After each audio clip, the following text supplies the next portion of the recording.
Nigeria, no doubt, plays an important role on the African continent. Now, beyond being a giant in population and economic indicators, its actions has a telling impact on the path Africa takes, especially in the West African sub-region.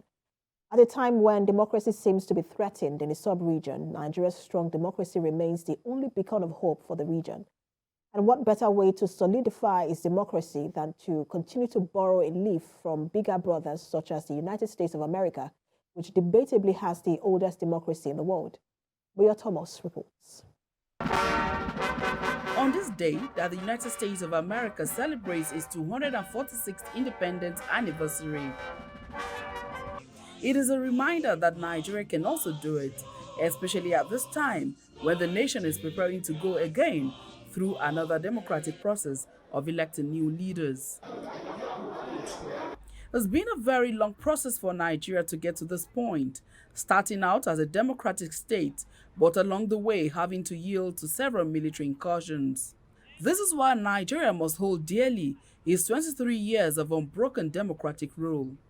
The United States is a good example of a country standing on democratic principles, which was fraught with sweat and blood, with the people at the center of it all. And every year we celebrate the fact that we all came together because we had a grievance. We had a grievance with our rulers. And what we did was we decided on what we wanted. It was a very positive action in terms of what is it that we want. We want protection of our life, liberty, pursuit of happiness. The first two lines of the Declaration of Independence, they're not very many words, but they actually really encapsulate all the values that Americans have. And it's this positive coming together and deciding what we want and what we want to be and what we want our nation to be, that is what defines America. And the fact is we're not a perfect union. We had what was called, after the Declaration of Independence, the Articles of Confederation, which most people don't know about. And during the Revolutionary War, we found out that we were unable to raise money. We didn't have central government to actually make the states comply. So that's when we came up with our Constitution, which follows on from our Declaration of Independence. But again, they're both based on the principle of government is owned by the people. The people are in charge. The people in government are our representatives. And what we do is we vote to get them to do what we want. No doubt, Nigeria is now on this good path, but a lot is required from every citizen to keep this democratic fire on and eventually achieve good representation. When we talk about government by the people, for the people, and of the people in the United States, it means that your voice is represented by your vote. So your vote is your voice. And if you don't vote, then you don't really get to shape the policies or the trends in your government. So what I would argue to most Nigerians, particularly the youth, that this is an opportunity to register to vote. And I'm really excited to see the lines outside of INEC offices across the country for people trying to get their PVCs to vote. Voting is your voice. And if you don't vote, then you don't get to send the signals that you need to your representatives. But it's not just about voting every 4 years. In America, there's a constant process where people are involved with their elected representatives, because we pay our taxes and we want to make sure our taxes are being used properly. So there has to be a constant vigilance. And of course, our country's well over 200 years old, but it's with the fact that we've had constant vigilance that our system still exists.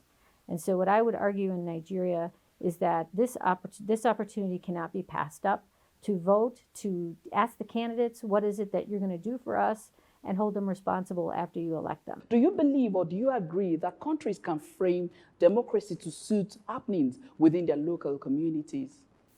Well, I do believe that democracy needs to be organic. So just as I started out talking to you about how we had a particular grievance with the colonial power and decided that we didn't want to pay taxes without being represented, we didn't want to have foreign militias in our territory, and that our people wanted to govern themselves. So what you can do in your own democracy is you use the constitutional framework that you have. That is how our country has developed, right? We've used the Constitution and the interpretation of different elements of the Constitution to grow as society grew. When our founding fathers were in power, basically only men had the right to vote, okay? So over time, our Constitution, as yours would too, can actually encapsulate those other rights, the rights to equality for women, for example, equal rights for African Americans. It was enshrined actually in our Bill of Rights, but it took time to implement that.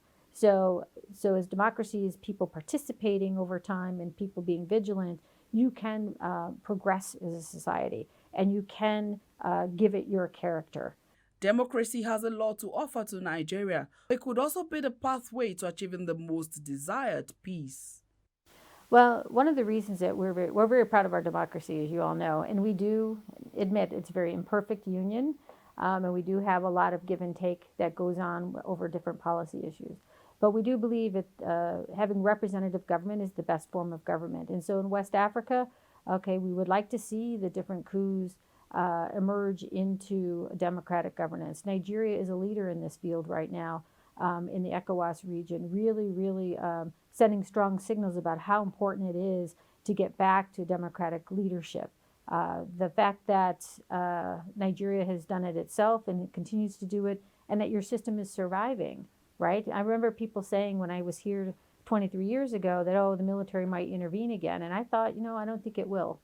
Okay, so Nigeria is a beacon for hope in the rest of the region in terms of the structures of democracy. I think it's very important in our foreign policy that we actually do promote democratic government, because we think if you're representing your people, it helps bring on other things, right? You're protecting people's rights. You are promoting economic prosperity for all. A rising tide lifts all boats. Okay, you're investing in your own people. That's what democracy is all about. On the issue of gun control in the U.S. at the moment and the debates going on around it, are there assurances that there will be something done very soon to check the indiscriminate shooting, especially in schools? One interesting thing, this is a good example of our living Constitution, right? In our Bill of Rights, we do have enshrined things like religious freedom, separation of church and state. We also have protection of gun owners' rights. Those are the types of things that change and evolve over time, depending on what's happening in society. So the debate initially starts out as, with gun owners, I have a right to own a gun. Then you have those who are saying, but people are being killed. So over time, what's happened is a healthy debate of what do we do to limit access to guns to make sure they're in the hands of people who are going to use them properly. That's what you see going on right now. The school shootings and the shooting in Buffalo, which is right near where I live, were tragic events. But what's happened is a bipartisan group in Congress has come together and passed the first legislation that we've had on gun control that is truly bipartisan. And they place some limitations on how you can register to get a gun, what kind of background checks you need. It's eliminated something called the boyfriend loophole, where if you've ever assaulted, if there's ever been domestic violence in a situation, or you've ever assaulted somebody, you can't own a gun.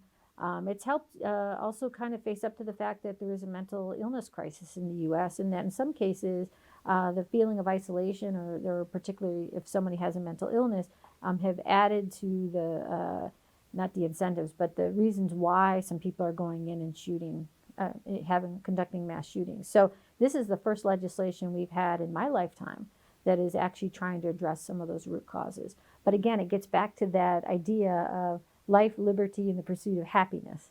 And what is it that we need to make those things happen?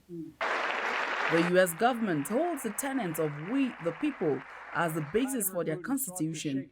It is equally important that Nigeria's constitution becomes a document centered on the protection and promotion of all citizens. Deriving their just powers from the consent of the governed.